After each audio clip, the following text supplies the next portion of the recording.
সমতল হয়ে গেল, নীল রঙের কোন গম্বুজ নাই, মদিনার নবীর রওজার কোন চিহ্ন নাই। মদিনার নবী কোথায়, আমি কোথায় খুঁজে পাবো? আল্লাহ বলে যাও যাও, তুমি আন্দাজ করে হাঁটতে থাকো। নবীর রওজার কিনারায় যখন তুমি দাঁড়াইবা, যদিও কোনো গম্বুজ দেখবা না, কোনো নিশানা দেখবা না, তবে তোমাকে একটু নিশানা বলে দেই। যদি নবীর রওজার কিনারায় তুমি আসলেই দাঁড়াও, সেখানে গিয়ে তুমি দেখবা জমিন থেকে বরাবর একটা নূরের আলো দেখা যায়। তখন তুমি ওখানে গিয়ে আমি মাওলার সালামটা পাঠাইও আর বলিও মাওলার সালাম দিছে। আমার নবী সাথে সাথে দাঁড়ায় যাবে। আল্লাহর নবী এবার আল্লাহর ডান পাশে আসবেন। এবার সব মানুষ সামনে হাজির হবে। আল্লাহ এবার কহরিয়ত সাইনবোর্ডটা নাইয়া মেজাজ গরম করে আল্লাহ রাগান্বিত আওয়াজ দিয়া, ভয়ঙ্কর আওয়াজ দিয়া এমন আওয়াজ দিবে ইসরাফিলের সিংহের আওয়াজের থেকে আরো ভয়ঙ্কর। কেমন ভয়ঙ্কর? মাখলুকতেরা জিব্বা দিয়া বয়ান করে ভাষা নাই বুঝাবার। এত ভয়ঙ্কর আওয়াজ হবে।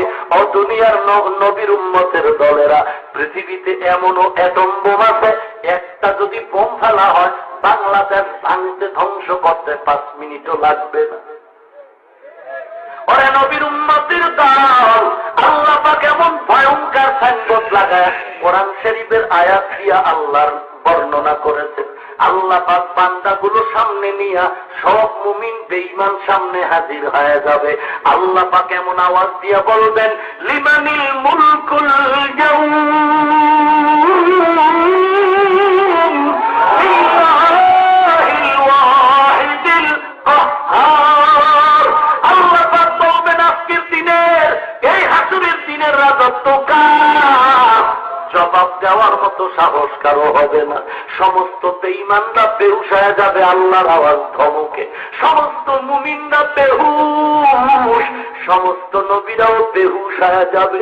এমনকি আমার নবীও বেহুশ হয়ে এক পায়ের তালুর উপরে দাঁড়ায় থাকবে 50,000 বছর পর্যন্ত। অবস্থায় যাবে। আল্লাহ পাক এমন গরম মেজাজ দেখায় বলবে, আজকের দিনের রাজত্ব কার? জবাব কেউ দিবে না। আল্লাহ নিজেই জবাব দিয়া বলবেন, লিল্লাহিল ওয়াহিদিল কাহ্হার। মহারাগে রাগান্বিত আল্লাহর আজকেই আদালত। অতএব মাস্তানি যারা করেছ, আয় তোদের বিচার হবে। এখন আল্লাহর রাগ আর থামতেছে না। কে থামাইবে আল্লাহর রাগ? সবাই বেহুশ, আমার নবীও বেহুশ। আল্লাহর নবী বয়ান করে বলে, আমি তো রাহমাতুল লিল আলামিন, আমি মায়ার নবী, আমি দয়ার নবী, আমি মানুষের জন্য দয়াকার, আমি মানুষের জন্য না হিংস্র জানোয়ারের জন্য রহমত। আল্লাহ পাক নাকি তখন হঠাৎ করে ডান দিকে তাকাবে নবীর দিকে, আমার নবীর চেহারার দিকে। আমার আল্লাহর কুদরতি নজর পড়া মাত্র আল্লাহ পাকের আকাশ চুম্বি রাগ ও পানি হয়ে যাবে আমার নবীর চেহারার বরকতে। ওয়ামা আরসালনাকা ইল্লা রাহমাতাল লিল আলামিন। পাহাড়তলী এলাকার মুসলমান, মাথায় টুপি পরে সম্মান কমে নাই, দাড়ির কারণে সম্মান কমে নাই। কত মানুষ মাহফিলের আয়োজন করে, গরু কাটে, মহিষ কাটে, উট কাটিয়াও এত লোক জমা করতে পারে না। আজকে একটু তাকায়া দেখো রে মুমিন, মানুষ বসারও জায়গা নাই, দাঁড়াবারও জায়গা নাই। একটু তুমি গোপনে ডাক দিয়ে বলো, তোমরা কি গরু খাওয়ার জন্য আসছো, খানার জন্য আসছো? সবাই বলবে আমরা খানার জন্য আসি নাই। বলবে তোমরা কি টাকার জন্য আসছো? বলবে না, টাকার জন্য আসি নাই। তাহলে এত মানুষ কোথা থেকে আসলো? ভাড়া টাকাও কাউকে দেওয়া হয় নাই, কেউ পায়ে হেঁটে, কেউ পকেটের টাকা ব্যয় করে আসছে। একমাত্র কারণ আর কিচ্ছু না, এই বান্দাগুলো টাকা চায় না, খানাও চায় না, এরা চায় আমার মাওলার দিদার, আর কিচ্ছু না। আমার মাওলাকে পাওয়ার জন্য হাজির হয়ে গেল। এটা আমার কোনো অহংকারী না রে বাবা। আল্লাহ ওয়ালাদের নেক দোয়া, আম্মা আব্বার নেক দোয়া আর কোরআনের আকর্ষণ ছাড়া কিচ্ছু নয়। ঠিক কিনা? ও নবীর উম্মতের দল, কেন নিজের হিসাব মিলাও না? কেন মরণের কথা স্মরণ করো না? এ দুনিয়ায় তোমার আপন কেউ নাই। যত আপন আপন বলো এখন মারা যাইবা, প্রচন্ড শিলা বৃষ্টিও যদি হয় কষ্ট করে হলো তোমারে গর্তে ফালাইয়া দিবে। কেউ তোমারে আর রাখবে না, তোমার বিবিও রাখবে না, তোমার ছেলে মেয়ে কেউ রাখবে না। ওরা নবীর উম্মতের দল 50,000 বছর বেউস থাকবে উম্মতের দল। সর্বপ্রথম আমার মায়ার নবী হুশে আসবে, হুশে আইসা আমার আল্লাহকে বলবে, আল্লাহ আর সহ্য করা যায় না জমিনের তামার তাপ, ওই সূর্যের তাপ সহ্য করা কষ্টকর, এই জমিনটা তামার সহ্য করা যায় না, দয়ার নজরে আপনি বিচার কাজটা শুরু করেন। আমার মায়ার নবীর সুপারিশে আল্লাহ পাক বিচার কাজটা শুরু করবেন। বিচারটা শুরু করতে গিয়া আবার একটা কঠিন আওয়াজ দিয়ে বলবেন, ওয়ামতাজুল ইয়াউমা আইয়ুহাল মুজরিমুন। আল্লাহ পাক বলবেন, ও গুনাহগারের দল, তোরা নেককারদের থেকে আলাদা হয়ে যা, তোরা নেককারদের থেকে আলাদা হয়ে যা।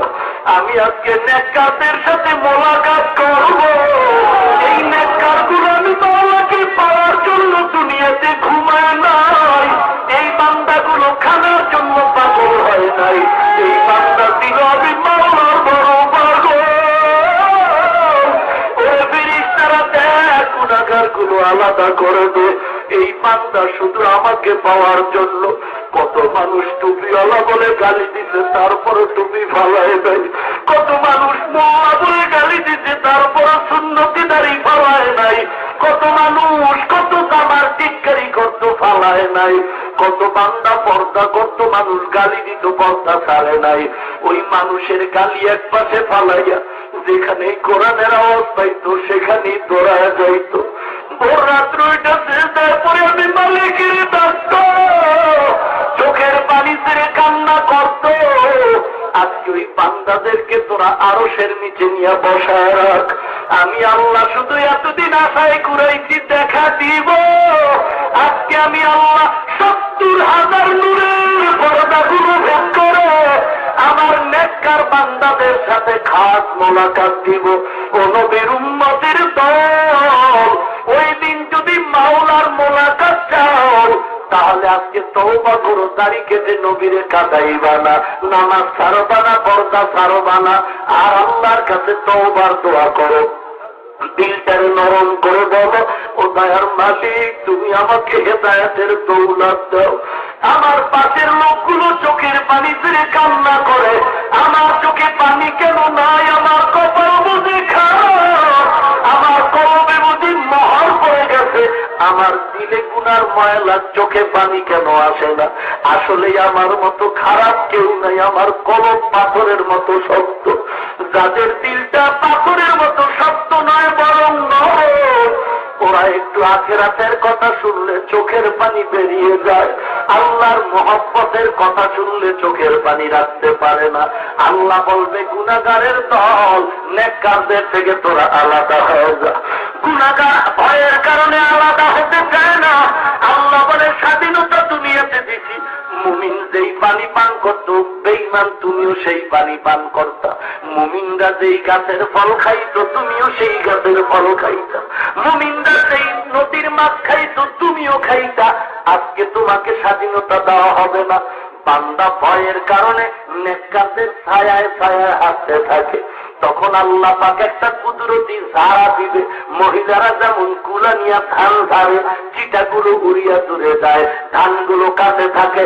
আল্লাহ পাক ওই দিন গুনাহগার যখন আলাদা হতে চায় না, আল্লাহ কুদরতি কুলায় একটা ঝাড়া মারবেন গুনাহগার আর নেককারকে আলাদা করার জন্য। এমন ভাবে কুদরতি ভাবে আল্লাহ ঝাড়া দিবেন, গুনাহগারের দল চিটার মতো উড়িয়া উড়িয়া জাহান্নামের গেইটে গিয়ে পড়ে যাবে। জাহান্নামে পড়ার পর আল্লাহ বলবে, শিকল লাগার জাহান্নামে ঢুকাও, এর জাহান্নামে ঢুকায় রাখো। আল্লাহ পাক কোরআনে বয়ান করে, ওয়াসিকাল্লাযীনা কাফারু ইলা জাহান্নামা যুমারা হাত্তা ইযা জাউহা ফুতিহাত আবওয়াবুহা وقال لهم خزنتها ألم يأتكم رسل منكم يتلون عليكم آيات ربكم وينذرونكم لقاء يومكم هذا قالوا بلى ولكن حقت كلمة العذاب على الكافرين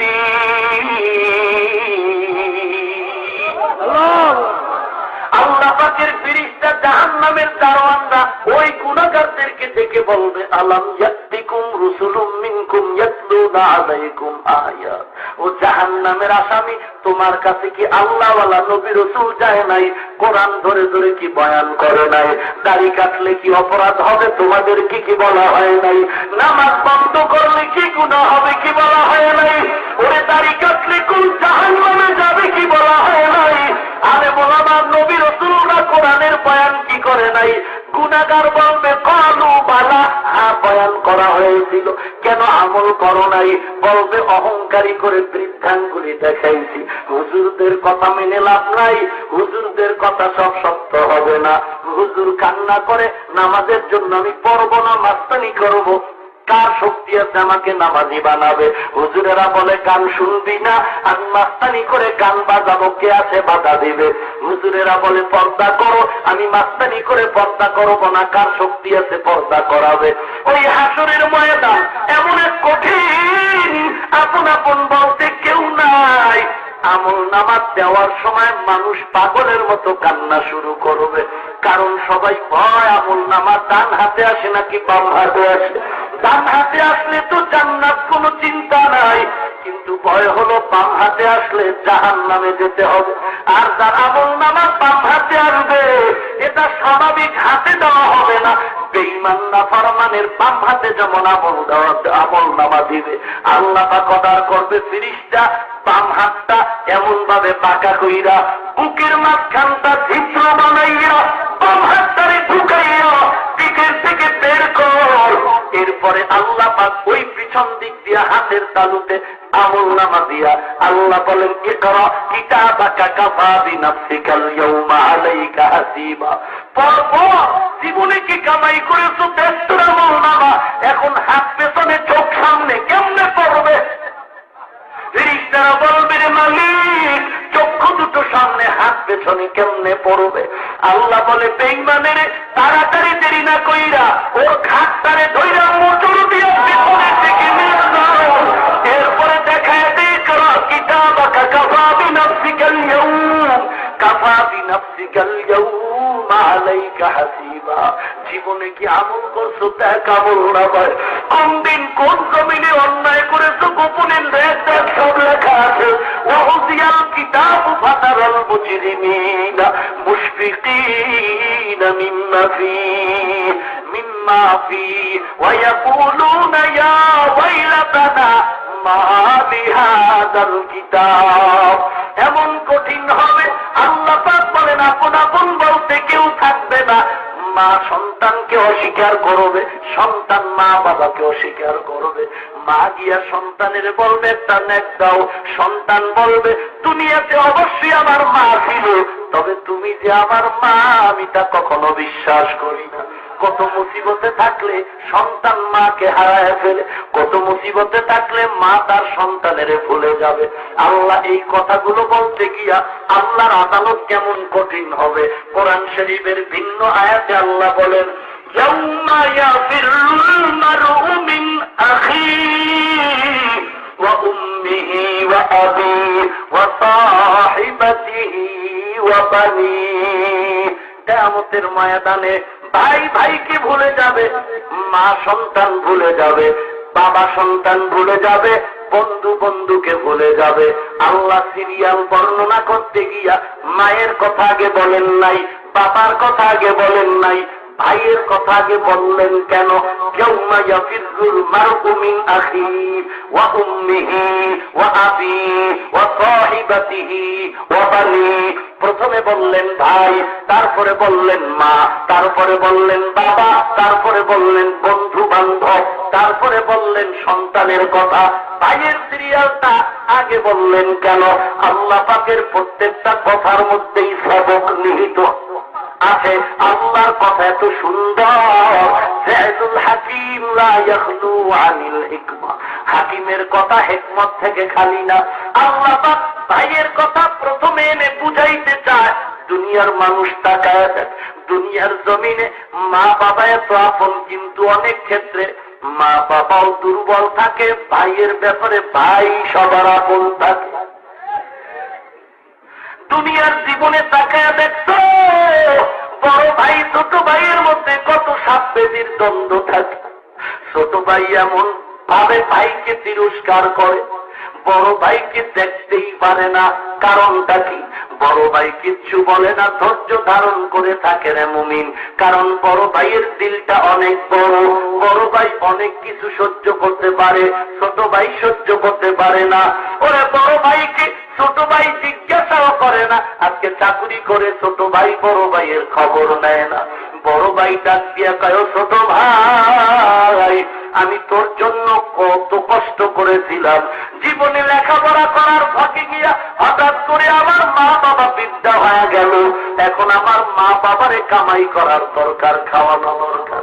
আমি আমার মা বাবাকে কামাই করিয়া খাওয়াই নাই, বরং কামাই করে তোরে লেখাপড়া শিখাইতে কত টাকা দিছি। ওরে ছোট ভাইয়ের কত প্রস্রাব বড় ভাইয়ের গায়ে লাগছে। আজকে ছোট ভাই বড় ভাইয়ের খবর নেয় না। লেখাপড়া করে চাকরি করে 50,000 টাকা বেতন পাইয়া বাড়ির মধ্যে বিবির জন্য ছেলে মেয়ের জন্য মার্কেট করে বাড়ি যায়। বড় ভাইয়ের ঘরের পাশে ছোট ভাইয়ের ঘর। ছোট ভাই নিজের ঘরে ঢুইকা দরজা জানালা আটকাইয়া মার্কেটের কাপড় চুপড় বিবিরে দিয়া কর, এটা তোমার বাজার, এটা ছেলের, এটা মেয়ের। ছেলে মেয়েরা বাবার দেওয়া জামা কাপড়িদের পরিয়া দৌড়ে দরজা খুলে গেছে কাকার ঘরের সামনে। ওখানে তো কাকার সন্তান আছে। কি হাসি ডাক দিয়া কয়, কাকা আমার আব্বু জামা কাপড় আনছে, আমাদের দিয়েছে। এইবার ওই কাকার ছেলেরাও কাব্বু আমাদের কি তুমি দিবা না, আমাদের জামা কাপড় দিবা না।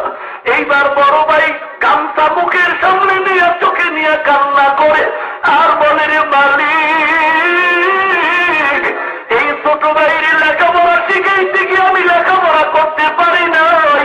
ওর কাছে আমি টাকা চাই না, বাড়ি চাই না। এ যদি একটু আমার সন্তানের কিছু দিত, এই সন্তানের সামনে তো আমি লজ্জা পাইতাম না। সন্তানগুলো ভাই কোলের মধ্যে নিয়ে দরজা গায়ে মাওলার দরবারে কাঁদে আর বলে, সন্তান তোরা কান্না করিস।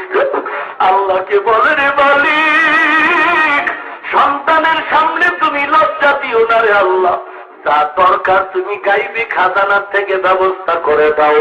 ওরে মুসলমান নবীর উম্মত, ছোট ভাই বড় ভাইয়ের উপরে এত আক্রমণ, কিন্তু হঠাৎ করে রাত্র 3টায় বড় ভাই ঘুমের বিছানায় মোবাইলে রিং বাজতেছে, রিসিভ করে কানে শুনতেছে কান্নার আওয়াজ। বড় ভাই বলে, কে? কান্নার আওয়াজ দিয়া ছোট ভাই বলে, ও ভাই তুমি কই? আমাকে সন্ত্রাসীরা 3 রাস্তার মোড়ে মারতেছে। বড় ভাই মোবাইলটা ফালাইয়া একটা দৌড় দিতে, যতই দুশ্মনী থাক তার জানলা দিয়া তাইকে বলে, মা আব্বা দোয়া করো আমার ছোট ভাই রে কারাগারি বার্তা। বড় ভাই একটা দৌড় দিয়ে সামনে গিয়া হাত দিয়ে কয়, তোরা আমার ভাইরে মারবি না, পারলে আমাকে মার, আমাকে মার, খবরদার আমার ভাইয়ের গায়ে হাত দিবি না। কারণ ওরে এই মানুষ বানাইছে আমি ভাইয়ের কত খামজর। ওরে নবীর উম্মতের দল, ভাইয়ের জন্য ভাইয়ের এত মহব্বত, যতই দুশ্মনী থাক বিপদে পড়লে সহ্য করার মতো না। ইউসুফ নবীর সব 10টা ভাই ইয়াকুব নবীর দুই ছেলে ইউসুফ আর বিনিয়ামিন, ওদিক দিয়া আগের ঘরের সন্তান 10 জন। এরা দেখতেছে আমরা এত বড় দল, এত শক্তিশালী, আব্বা শুধু ছোট শিশু ইউসুফের এত মহব্বত করে কেন? মাথাটা গরম হয়ে গেল, ইউসুফের প্রতি হিংসা শুরু হয়ে গেল। গোল বৈঠক করলো ইউসুফের কি করা যায়। সিদ্ধান্ত নিল এ জমিন থেকে ইউসুফের হত্যা করা হবে। বড় ভাই 10 ভাইয়ের মধ্যে যে বড়, তার নাম হলো ইয়াহুদা। বলে খবরদার, তোরা ভাইটারে মারার দরকার নাই। বড় ভাইয়ের ভিতরে দিলটাও বড়, কারো কষ্ট সহ্য করতে পারে না। ডাক দিয়া বলতেছে, ও ভাই, পারলে তোরা দেশান্তরী করে দে, কিন্তু সন্তানদের হত্যা করার দরকার নাই। এইবার সিদ্ধান্ত নিয়া বাবা ইয়াকুবের সামনে সবাই দাঁড়ানো। ডাক দিয়া বলে, বাবা, এই ছোট শিশু ইউসুফের এত আদর কেন করেন? ইয়াকুব নবী চোখের পানি ছেড়ে কান্না করে বলে, ও সন্তানেরা, আমি বেইনসাফি করি না রে সন্তান, আমি একমাত্র এই সন্তানের আদর করি, কারণ ওদের মা নাই। ইউসুফের ভাই বিনিয়ামিন 1 বছরের আগামাথায় আসতে না আসতে ওর মা দুনিয়া থেকে চলে গেছে। মায়ের আদর পায় না। আমি বাবা ইয়াকুব একটু ওদের আদর দেওয়ার কিচ্ছু না। বলে, আব্বা জানোরে কেন আপনার কাছে রাখেন, একটু খেলতে কেন দেন না?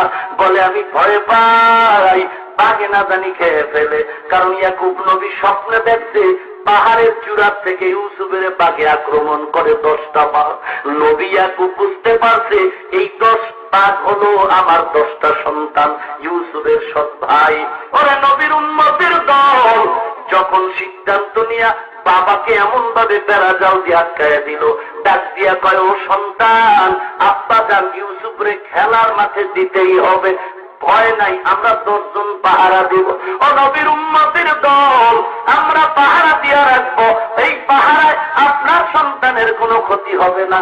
ছলে বলে কলে কৌশলে বাবায় চিন্তা করে বাধা দিলে মুসিবত হবে। এইবার বিদায় দিতেছে সন্তানদের ভাইদের হাতে দিয়া। ইয়াকুব নবী জানালা দিয়া তাকায়া চোখের পানি ছেড়ে কান্না করে। ইউসুফরে কোলের মধ্যে নিয়ে ভাইরা কত আদর করতে করতে যায়, কিন্তু মনের উদ্দেশ্য ভালো না। এদিক দিয়ে ইয়াকুব নবী কান্না করে, আল্লাহ আমার ইউসুফরে তুমি হেফাজত করিও। এদিক দিয়া যাইতে যাইতে ইউসুফ নবী কিছু দূর যাওয়ার পরে বাবার চোখের আড়াল হলো। আড়াল হওয়া মাত্র এবার ভাইরা ইউসুফের উপরে আক্রমণ শুরু করলো। এমন মাইর শুরু করলো, একজনে কয়, তোর কোন বাবায় ফিরাবে? মারতেছি, বলকে ফিরাবে। কিন্তু ইয়াহুদা বড় ভাই কেউকে ফিরায় না, মারেও না। মোটামুটি ডাক দেয়, দরকার নাই মারার, তোরা না বলছো কূপের মধ্যে ফালায় দিবি, মারার দরকারটা কি? এদিক দিয়ে ইয়াকুব নবী কান্দে, আল্লাহ সন্তানের বিরহের জ্বালা সহ্য করতে পারি না। ও নবীর উম্মতের দল, মায়ের কলিজায় সন্তানের প্রতি এত মায়া। ছোটবেলা যখন মাদ্রাসায় লেখাপড়া করতাম, 2 মাস 3 মাস পরে 1 সপ্তাহ ছুটি নিয়ে বাড়ি যাইতাম। বাড়ি যাওয়ার পরে খোলার তারিখ আবার মাদ্রাসায় যখন রওনা দিতাম, দেখতাম আমার বাবায় গাড়ির ভাড়া টাকা দিয়া ঘর থেকে বিদায় দিত। মা আবার গোপনে কিছু টাকা দিয়া বলতো, ওরে সন্তান, এটা ভাড়া টাকা না, তোর কিছু খাবি এজন্য দিয়া দিলাম। দেখতাম বাবা আমারে বিদায় দিয়া চকির উপরে শুয়ে আছে, কি যেন ভাবতেছে। কিন্তু আমি যখন বাড়ির ঘরের দরজা দিয়ে যাই না, সামনে আগাইতেছি, পেছনে দেখি মাও আসতেছে। কিছু দূর যায় দেখি সামনে একটা খেজুর গাছের আড়ালে মা দাঁড়ানো, চোখের পানিগুলো কাপড়ের আঁচল দিয়ে মুছতেছে। একবার দেখি মা খেজুর গাছের ডান দিক দিয়া তাকানো, আর একবার দেখি বাম দিক দিয়া তাকানো। তখন বুঝতাম না এমন কেন করে। এখন বুঝতে পেরেছি রে মুমিন, সন্তানকে মা যখন বাম দিকে দেখে না, ডান দিক দিয়া তাকায়, সন্তানের মায়া সহ্য করার মতো না। ইউসুফের মা নাই, কেউ নাই। এত মুসিবতে ভাইরা আঘাত করে ইউসুফ নবী কান্না করে আর বলে, ভাই গো, তোদের পায়ে ধরে বলছি, আমাকে তোমরা মারিও না, আমি তোমাদের কোনো ক্ষতি করি নাই রে ভাই। ইউসুফের যখন কূপের কিনারায় জংলার সামনে হাজির করা হলো, ইউসুফের গায়ের জামা খুলতেছে, রশি দিয়া বাঁধে, কূপের মধ্যে ফালাবে। বাইরে দিয়ে তাকায় তাকায় ইউসুফ নবী কান্দে আর বলে ভাই আমি হয়তো আর বাঁচব না, আমার মা হারাইছি, বাবারও হারাবার পথে, আমাকে তোমরা মারবা তবে কূপের মধ্যে ফেলতেছ, আমার বাবার সাথে বুঝি আর দেখা হবে না। তোমরা যদি আমার বাবার কাছে যাও, আমার বাবা যেন ইউসুফের জন্য কান্না না করে, আমার বাবারে আমি ইউসুফের সালামটা পৌঁছায় দিও। ইউসুফ নবী কান্না করে, ওরা রশি বাইটা যখন কূপে ফালায়, আল্লাহ পাক বলে ও ফিরিস্তা তাড়াতাড়ি যাও, কূপের মধ্যে অন্ধকার ময়লা কাটাওয়ালা পানি, এমন একটা জান্নাতি পাথর নিয়ে যাও, ইউসুফের পায়ের নিচে পাথরটা দিয়ে দাও, আমার ইউসুফ পাথরের উপরে দাঁড়াবে, আর কোনো ময়লা পানি লাগবে না, আর অন্ধকার আলোর জন্য ইউসুফের চেহারাই যথেষ্ট হয়ে যাবে।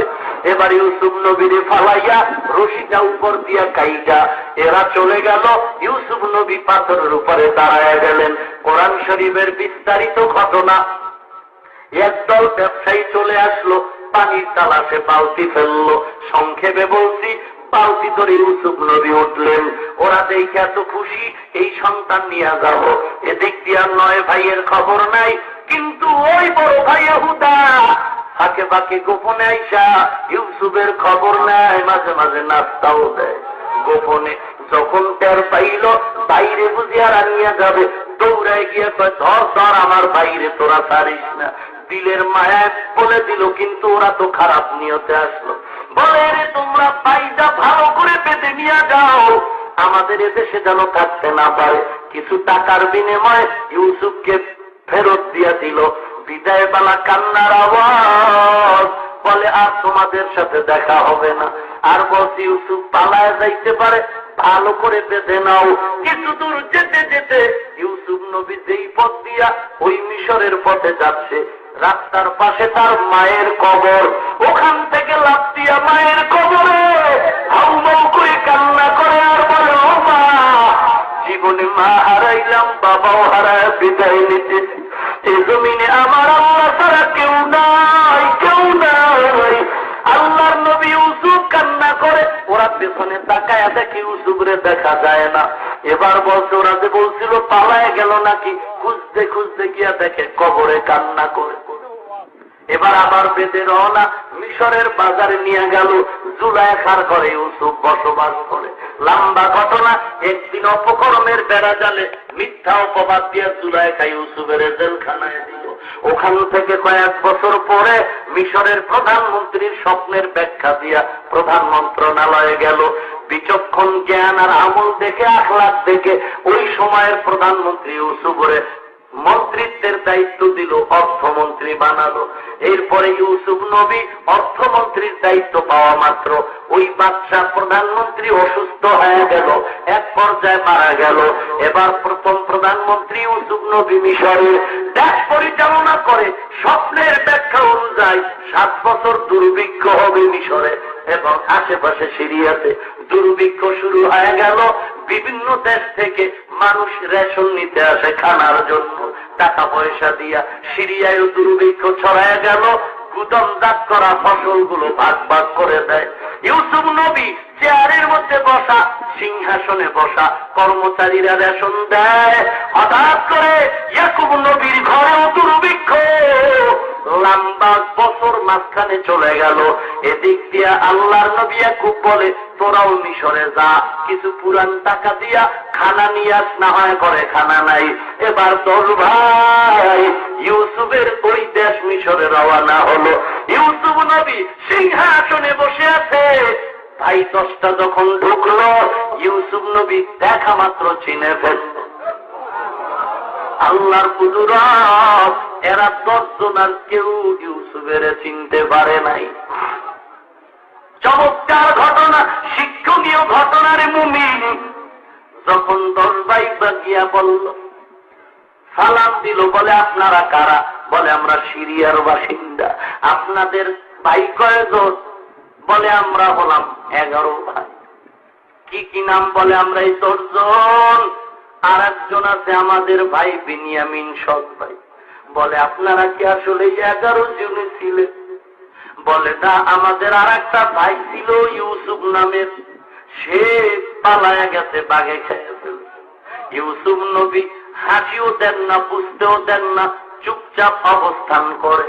বলে আপনাদের আব্বার নাম কি? বলে আমাদের বাবার নাম হলো ইয়াকুব। একজন জমানার নবী। বলে আপনাদের আব্বার অবস্থা কি?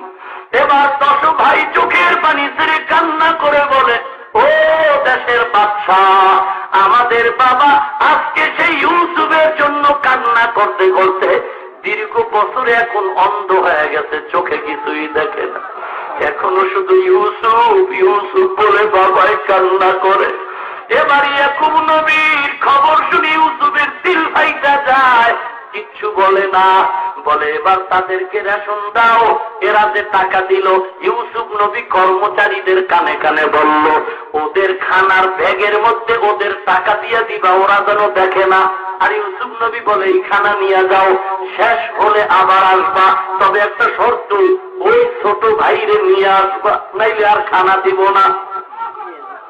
কৌশল আল্লাহর বড় কুদরত। এইবার দৌড়ায় গেল, 10 ভাই চলে গেল। বাড়িতে খানার ব্যাগ খুলে দেখে আমাদের দেওয়া টাকা ফেরত পেয়ে গেলাম। এইবার কয়, আব্বা যান, বাদশা বড় ইনসাফগার বাদশা, আমাদের টাকা ফেরত দিছে। ও বাবা, এই বাদশা বড় অনেক ভালো, আমাদের বেশিও দিছে অন্যদের তুলনায়। আব্বা যান আবার যাইতে বলছে, তবে একটা শর্ত, বিনিয়ামিনের নিতে বলছে, যদি না দেন তাহলে আর খানা দেওয়া হবে না। ইয়াকুব নবী কান্দে আর বলেও, সন্তান আমার ইউসুফের হারায়া আজও কান্না করি, আবার বিনিয়ামিনের দিয়েও না জানি আমার জীবন শেষ হয়ে যায়। এবার বলে, শপথ করে বলছি বিনিয়ামিনের ক্ষতি হবে না। খানা শেষ হয়ে গেল। এইবার নতুন ভাবে বিনিয়ামিনের নিয়ে মিশরে রওয়ানা।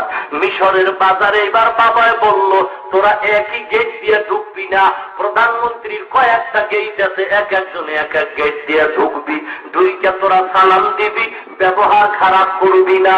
এবার বিনিয়ামিন নিয়ে 11 জন রওনা হয়ে গেল। মিশরের গেইটে গেইটে ঢুকার পর এইবার ইউসুফ নবীর সামনে দাঁড়ানো, আমরা সেই 10 ভাই আর আমাদের সেই সব ভাই হলো বিনিয়ামিন। ইউসুফ নবী তাকাইয়া বহু বছর পর ছোট ভাই দেখা পায় কলিজার মধ্যে বড় আনন্দের জোয়ার, কিন্তু ভাইদের সামনে কান্দারও সুযোগ নেই। এইবার ইউসুফ নবী বলে, আপনারা রাতের মেহমান, 10 ভাইয়ের জন্য এক একটা খাট তৈরি করেছে, এক এক রুমে 2 খাটে 2 জন করে ঘুমাবে। এইভাবে এক এক রুমে 2 জন, 5 রুমে 10 জন হয়ে গেল। এইবার ইউসুফ নবী কৌশল করে বলে, আপনারা তো 5 রুমে 10 জন, আপনাদের এই ছোট ভাইরে কই রাখবেন? আলাদা এভাবে একজন আর রুম তো নাই। আপনারা যদি মনে কষ্ট না নেন, এই ভাইটারে আমার সাথে রাত্রে রাখতে চাই। 10 ভাই বলে, রাইখা দেন, কোনো বাধা নাই। এইবার 10 ভাইরে রুমের মধ্যে রাইখা ইউসুফ নবী বিনিয়ামিনের কোলের মধ্যে জড়াইয়া, এইবার ইউসুফ নবী তার রাজ সিংহাসনের কিনারায় রাখবো সাথে ঢুইকা, রাত্রে আর ঘুম নাই, ঘুম নাই। আমার বহুদিনের সাক্ষাতের সে আপন ভাই বিনিয়ামিনও জানে না সেই আমার বড় ইউসুফ। রাতের বেলা কথা বলে, ডাক দিয়ে কয়, বিনিয়ামিন তোমার বাবার অবস্থাটা কি?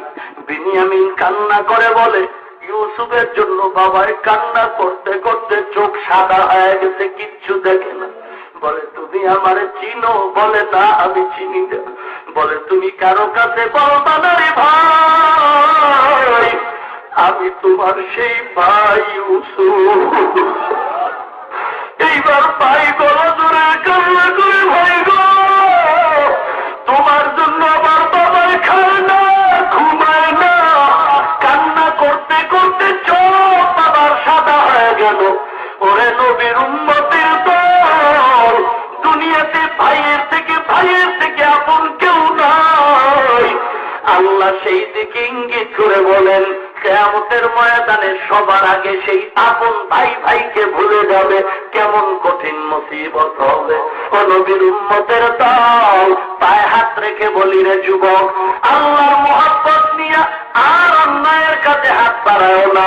আমরা টুপির কারণে, দাড়ির কারণে কওমি মাদ্রাসায় পড়েছি, কওমি মাদ্রাসায়, যেই মাদ্রাসায় পড়লে চাকরি পাওয়া যায় না, সার্টিফিকেট নাই। আরে বাবা, না তো আমরা না খায়া থাকি না। কোন বাঘের বাচ্চা থাকলে দাঁড়ায় বলো, মাদ্রাসায় পড়ে চাকরির অভাবে, সার্টিফিকেটের অভাবে কোন টুপিওয়ালা কারি সাহেব, মাওলানা হাফেজ সাহেব বিবির খানার জন্য ভিক্ষা করে নাকি? না না, কেউ ভিক্ষা করে না। বরং তুমিও 3 বেলা খাও, আমরা ওলামায়ে কেরাম টুপিওয়ালারাও 3 বেলা খাই। তোমরাও ঘুমাও, আমরাও ঘুমাই। তোমাদের বিয়ে শাদী সন্তান আছে, আমাদেরও সন্তান আছে। বরং তোমাদের থেকে আমাদের ঘরে সন্তানাদি তুলনামূলক বেশি, কারণ তোমরা নাপাক ট্যাবলেট খাও। মুসলমান নবীর আদর্শওয়ালারা ট্যাবলেট খায় না। তোমরা স্লোগান দাও, ছেলে হোক মেয়ে হোক, 2 সন্তান যথেষ্ট, একটা হলে ভালো হয়, না হলে আরো ভালো। আর আমরা নবীর হাদিস দিয়া বলি, যত সন্তান বেশি হবে ততই নবী খুশি হবেন। ওরে নবীর উম্মতের দল, তোমরা মনে করছো সন্তান বন্ধ করে দিবা? দুনিয়ার ট্যাবলেট যেদিন থেকে চালু হলো, আসমান থেকে আল্লাহর কুদরতি ট্যাবলেট চালু হলো, ওই দিন থেকে একত্রে 2 সন্তান, একত্রে মায়ের গর্ভে 3 সন্তান, একত্রে মায়ের গর্ভে 4 সন্তান, একত্রে মায়ের গর্ভে 5 সন্তান, একত্রে 7টা পর্যন্ত ইতিহাস প্রমাণিত। ওই নবীর উম্মতের দল, আল্লাহর সাথে পাল্লা দিয়ে কেউ আগাতে পারে নাই। অতএব মাস্তানি ছাড়ো, তওবা করো, নবীর আদর্শের মালা গলায় পড়ো। এ টুপিওয়ালার নবীর আদর্শ কেন দ্বন্দ্ব করো? আমি পাপ করলেই টুপি মাথায় দিয়ে বয়ানে বলছি, কই একটা গালিও তো কাউকে দিলাম না টুপির ব্যাপারে, হিংসাও নাই কসম আল্লাহর। আমি লম্বা গোল জামা পরেছি, অন্য জামাওয়ালাদের আমি হিংসা করব, মদিনার আদর্শ না। আমি কওমি মাদ্রাসায় পড়েছি, অন্য প্রতিষ্ঠানকে আমি হিংসা করব, গালি দিব, এটা মদিনার আদর্শ না। ও নবীর উম্মত, এত হিংসা কেন, এত দ্বন্দ্ব কেন? টুপি নিয়া নবীর আদর্শের সুন্নত রাখো, দাড়িটা লম্বা করে দাও, আমার নবীর কাঁদায়ও না। আমার নবী 63 বছর কোন দাড়িবিহীন লোকের চেহারার দিকে তাকান নাই। 24টা ঘন্টা সেকেন্ডে সেকেন্ডে দাড়ি কামানেওয়ালার গুনাহ লেখা হয়। ওরে নবীর উম্মতের দল, চোখের পাওয়া থাকে না, যৌবন থাকে না, হেদায়েতের মালিক আল্লাহ। নামাজে দাঁড়াইছো, দাড়ি কাটার গুনাহ লেখা বন্ধ নাই। বাইতুল্লাহর গিলাফ ধরে লাব্বাইক বলো, দাড়ি কাটার গুনাহ লেখা বন্ধ নাই। কোরআন শরীফ খুলে তেলাওয়াত করো, দাড়ি কাটার গুনাহ লেখা বন্ধ নাই। ওরে নবীর উম্মতের দল, ও যুবক, রক্তের গরমে কত আর মাস্তানি করবা? তোমার মতো যুবকের লাশ অভাব নাই। পত্রিকার পাতায় যুবকের লাশের খবর, পাশের নিচে যুবকের লাশ, পানির নিচে যুবকের লাশ, ঘুমের বিছানায় যুবকের লাশ। ও নবীর উম্মতের দল, একটু অন্তরকে বুঝাও, তোমার মতো দাড়িওয়ালা নামাজি যুবক চাকরি করে, ব্যবসা করে, কোটি টাকার মালিক আছে না? আমার মতো হুজুর না, তোমার মতো জেনারেল লাইনের শিক্ষিত যুবক দাড়িওয়ালা নামাজিরে আবার পুলিশ বিডিআরের অভাব নাই। তোমার মতো যুবক দাড়িওয়ালা নামাজি কৃষিকাজ করে, ব্যবসা করে, ড্রাইভারি করে, শ্রমিকের কাজ করে, অভাব নাই। তোমার মতো দাড়িওয়ালা নামাজি যুবক র্যাব, আর্মি, পুলিশ বিডিআর অভাব নাই, ওসিডি, সিএসপি অভাব নাই। তুমি কেন পারবা না? জবাব হলো, তোমার কপালটা পড়ে গেছে। এখনো সময় আছে, তওবা করো, দিলটারে বুঝাইতে থাকো। আমার মতো যুবক দাড়িওয়ালা ব্যবসায়ী যদি হয়, আমি কেন পারবো না? আমার মতো যুবক দাড়িওয়ালা ড্রাইভার থাকলে আমি কেন পারবো না? ও নবীর উম্মতের দল, গলায় চুরি আসবে, জীবনে দাড়িতে অস্ত্র লাগাবো না। দাড়ির মধ্যে অস্ত্র লাগা, আমার নবীর কষ্ট দিয়ে ওনারে আশিকের দল। বেঈমানরা আমার নবীরে কম কাদান কাদায় নাই, নবীরে জন্মভূমি থেকে পর্যন্ত তাড়ায় দিল, থাকতে দেয় নাই তার বংশের দুশ্মন। আমার নবী যেদিন হিজরতে মদিনায় রওনা, ঘর থেকে বেরিয়ে নবী যায়, হাঁটতে হাঁটতে অন্ধকারে আবু বকরের ঘরের সামনে আসতে ডাক দিলেন। আবু বকর লাব্বাইক ইয়া রাসূলুল্লাহ বলে হাজির। আল্লাহর নবী কান্না করে বলেন, আবু বকর, একটা ডাক দিলাম, তুমি কি ঘুমাও না? নাই। আবু বকর বলেন, আল্লাহর জাতের শপথ, যেদিন আপনি আমাকে বলতেন মদিনার পথে হিজরতের সাথী হতে হবে, যতই ব্যস্ততায় থাকি নবী, রাতের আধারে দরওয়াজার কিনারায় দাঁড়িয়ে থাকি, একটা সেকেন্ডের জন্য ঘুমাই না, কারণ আমার নবী ডাক দিলে জবাব না দিলে দুশমন আক্রমণ করবে। নবী যদি কষ্ট পায়, আমি আবু বকরের উপায় কি হবে? এই আশিক রাসূলের দল নবীর জন্য কেমন আছে আর তুমি কেমন আছে একটু চিন্তা করো। আজকে নবীর মহব্বতে দাঁড়িয়ে রাখতে পারলা না, টুপি মাথায় দিতে পারলা না, দলাদলি করো আর তুমি কেন এত উড়াও? নবীর মহব্বতের খবর নাই। পীরের বিরুদ্ধে কথা বললে কষ্ট পাও, কিন্তু নবীরে যে গালি দেয় একবারও তুমি কষ্ট পাইলা না। যদি কষ্ট পাইতা তাহলে এই জমিনে সকল অপরাধীদের বিচার হলো, নবীর দুশ্মনের বিচার কেন হলো না? আশেকের দলেরা জবাব দাও। নবীর উম্মতের দল যাও, তুমি পীরের দরবারে যাও, আমিও পীরের মুরিদ, বাধা দেই না রে যুবক। তুমি যেখানে পারো যাও, যাওয়ার দরকার আল্লাহওয়ালার কাছে। তবে তোমার কাছে একটু আবদার করি, কোন হিংসার সাথে না, বিনয়ের সাথে বলতেছি। তুমি মাইজবান্দারে যাচ্ছ, আমি তোমাকে বাধা দেওয়ার কোনো ঝগড়া করার পক্ষে না। তুমি আজকে দেওয়ানবাগে যাচ্ছ, কেউ তুমি আগ্রসী যাচ্ছ, কেউ সুরেশ্বর যাইতেছ, যে যেখানে যাও আমি তোমাকে ঝগড়ার সাথে বলছি না। তোমার কাছে আবদার, তুমি তো জান্নাত তালাশ করতেছ, তুমি যদি জান্নাত তালাশ করো তাও তুমি মাইজবান্দারে যাইতে পারলা। তুমি আগ্রসী, তুমি মাইজবান্দার চন্দ্রপুরে তুমি যেখানে সেখানে যাইতে পারলা, বাইজিদের মাজারে যাইতে পারলা, আজমিরের মাজারে যাইতে পারলা, তুমি সব জায়গায় যাও। আমি তোমারে কোনো পক্ষের দলিল দিয়া কোনো দাবি করি না, বিনয়ের সাথে বলছি, তুমি একটু ঘুরতে থাকো, খোঁজো কোথায় জান্নাতের ঠিকানা পাওয়া যায়, যেখানে তুমি খুঁজতে থাকো খুঁজো। যদি সুযোগ পাও, তুমি না শিক্ষা সফরে কক্সবাজার যাও, একটু যদি পারো টাকা খরচ করে তুমি বিভিন্ন পীরের দরবারে ঘুরলা। আমার একটা দাবি হলো, তোমার মুরিদ হওয়া লাগবে না, যদি একটু সুযোগ পাও চরমনার ময়দানে একটু যাইও, সুযোগ পাও অনুরোধ করি, মুরিদ হবি না, মুরিদ হবি না, একটু দেখতে যাবি কেন সেখানে এত চিল্লানোর আওয়াজ। যদি সুযোগ পাও একবার একটু উজানির ময়দানে যাইও, যদি একটু সুযোগ পাও টঙ্গীর ময়দানে যাইও, যদি একটু সুযোগ পাও তুমি বাহাদুরপুর হাজী শরীয়তুল্লাহ দরবারে যাইও, যদি সুযোগ পাও বিভিন্ন আল্লাহওয়ালা দরবারে যাও। তোমার যদি বিড়ির অভ্যাস থাকে, আল্লাহর কসম তুমি বিড়ি নিয়েই যাইও। তোমার যদি মদের অভ্যাস থাকে, আল্লাহর কসম করে বলি তুমি ভয় নাই, মদের বোতল নিয়েই যাইও, তোমাকে কেউ বাধা দিবে না। তবে আমার দিলের বিশ্বাস, আমি কোন পক্ষপাতিত্ব না, আল্লাহর নবীর মুহাব্বত নিয়ে বলতেছি, তুমি বিড়ির বস্তা নিয়েও যদি যাও, তুমি যদি গাঞ্জার আসল মিলাও, মদের বোতল নিয়েও যাও, ওরে গিয়া দেখবা সেখানে কোনো বেপরদার আড্ডা নাই, সেখানে কোনো খানার আড্ডা নাই, গিয়া দেখবা শুধু মাওলার নামের জিকিরের আওয়াজ, দেখবা নবীর মুহাব্বতে কান্নার আওয়াজ।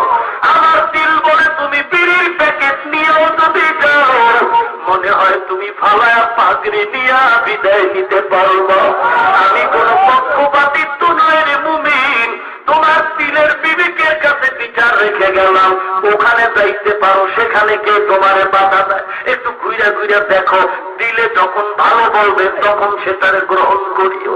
তুমি একটু ঘুরে দেখো, অনুরোধ থাকলো আমার মুমিন হিসাবে, কোন দালালি না, মুমিন হিসাবে বলছি, সব জায়গায় যাও, আমি তো কোনোটাই বাধা দিলাম না, তোমার দিলের উপরে ছেড়ে দিলাম।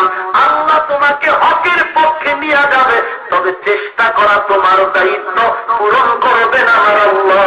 অনুরোধ করে বলি, হে মুমিন, পাঁচ ওয়াক্ত নামাজ পড়বা পড়বা না, দাড়ি কেটে নবীরে কাটাইবা না। আবু বকরের ইশক আর মহব্বত, আবু বকর কান্না করে আর বলে, নবী গো, আমি আবু বকর একা ঘুমাই না তা না, আমার ঘরে একটা কন্যা সন্তানও ঘুমায় না, প্রতি রাত্র নাস্তা বানায় অপেক্ষা করে, মদিনার পথ বড় লম্বা, ক্ষুধা লাগবে, নাস্তা নিয়ে দাঁড়ায় থাকে দরজার কিনারায়, এক রাত্র ঘুমায় না আমার কন্যা। ওই আবু বকর বলে, নবী শুধু আমার কন্যা আর আমি তাও না, ওই খুঁটির গোড়ায় দেখেন, খুঁটির গোড়ায় ঘোড়াটা দাঁড়ানো, এই বাহন, এই সফরের বাহন ঘোড়াটাও কোনোদিন ঘুমায় না, আপনার পথে দিয়ে তাকায় থাকে আর চোখে গালবে পানির ফোঁটাগুলো পড়ে। কারণ গরুটাও ঘোড়াটাও ভাবতেছে সফরে ঘুমায় গেলে ক্লান্তি এসে যাবে, এজন্য ঘোড়াটাও ঘুমায় না। নবীর আশেক, নবীর জন্য গাছ পাগল, মাছ পাগল। তুমি যদি পাগল হইতা দাড়ি কাটতে পারতা না, তুমি যদি নবীর পাগল হইতা বেপরদায় চলতে পারতা না, গালি দিতে পারতা না। নবীর মোহাব্বতের পাগল যদি হইতা নবীর সুন্নতি পোশাক তুমি ছাড়তা না। র্যাবের চাকরি নিয়া যুবক বলে আমি কালা পোশাক পরব না, বলো চাকরি হবে নি? যদি বলে আমি কালা পোশাক বাদ দিয়া পুলিশের পোশাক পরব, চাকরি হবে নি? হবে না। র্যাবের চাকরি নিয়ে যদি নির্ধারিত পোশাক না পরে চাকরি হয় না। ওরে নবীর উম্মত, এই জমিনে খ্রিস্টানেরও পোশাক আছে, হিন্দুরাও পোশাক পরে, কিন্তু সবার পোশাক আলাদা আলাদা। আমার নবী বলেন আমার উম্মতেরও একটা পোশাক আছে, সেটা মদিনার পোশাক। রাস্তা দিয়ে যখন চলবে পোশাকের দ্বারা প্রমাণ হবে কে নবীর উম্মত আর কে নবীর দুশমন।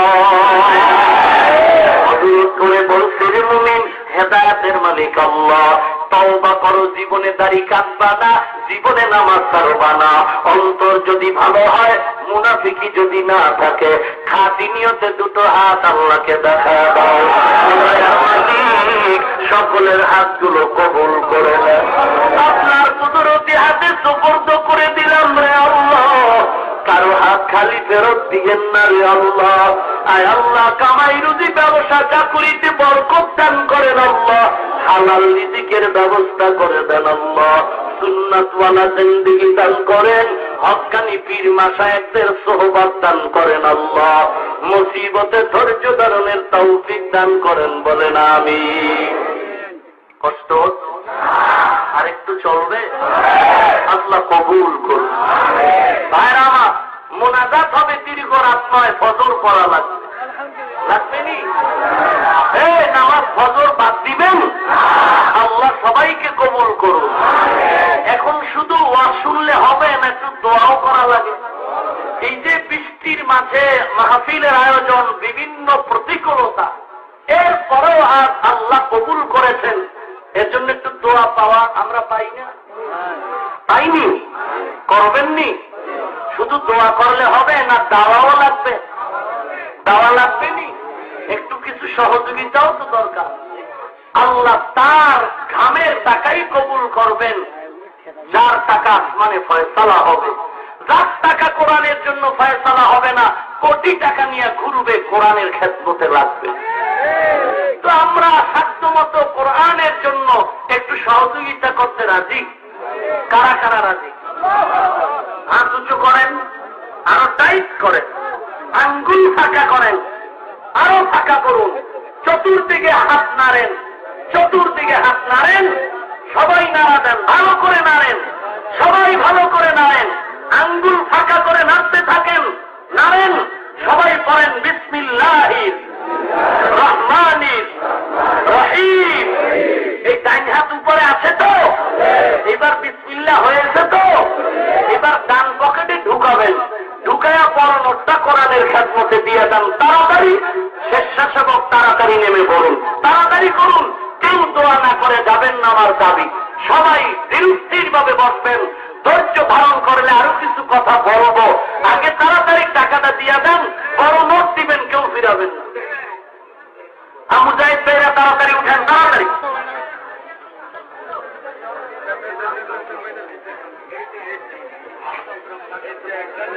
লম্বা ঘটনা তো, এই বসেন না কেন? বলেন নাকি আমাদের সদস্য হুজুর বলতেছেন ওই আবু আব্দুল্লাহর ঘটনা রয়ে গেছে, শুনবেন?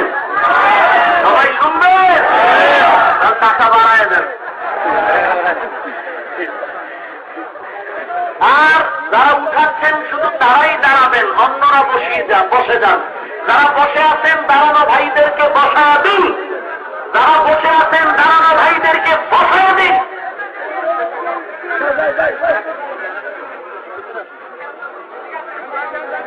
আপনারা এই যারা বসে আছেন দাঁড়ানো ভাইদেরকে বসান।